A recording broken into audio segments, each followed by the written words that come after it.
Florence Leach was born in Maine in 1871.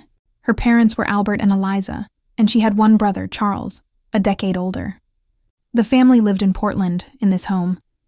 Albert was a dry goods salesman and traveled extensively for work. Eliza died when Florence was only 15, and Albert died just 2 years later. Florence continued to live in the family home after the deaths, likely with her elder brother. She attended the Butler High School and was a talented violinist. Florence played her violin at many social and school events, with well over 100 mentions in one newspaper in less than a decade.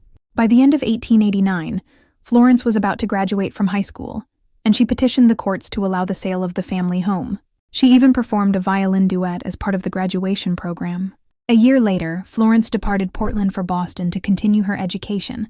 She continued to refine her violin skills and played at many concerts and social events, to much acclaim. In 1900, she sailed to Germany on a new steamship, the Potsdam, to study there for 3 months. Afterwards, she toured Europe for a time with friends before returning home. Sometime around then, she became engaged to a handsome young man named Edward Axson. Edward was born in Georgia and had graduated from Princeton University. He may have chosen Princeton in part due to his elder sister, Ellen. Ellen's husband was a professor there, and in 1902 became the university president. A decade later, Ellen's husband took another presidency, that of the United States. He was Woodrow Wilson, the 28th president. But back to Florence and Edward. They married in April 1901 and lived in Tennessee for a short time before settling in Georgia.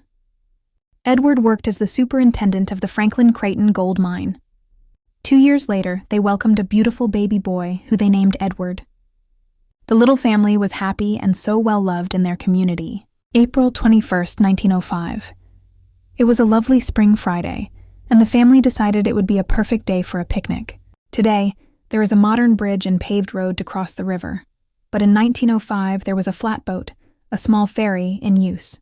As the carriage neared the river, something spooked the team of horses.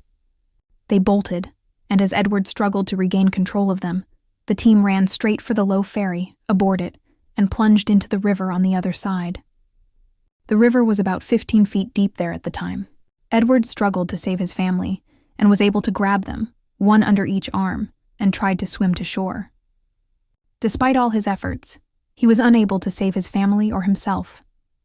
Florence and baby Edward's bodies were recovered quickly. Edward wasn't found for over 24 hours. The family was taken to New Jersey and laid to rest in the Princeton Cemetery. Thank you for remembering them with me today.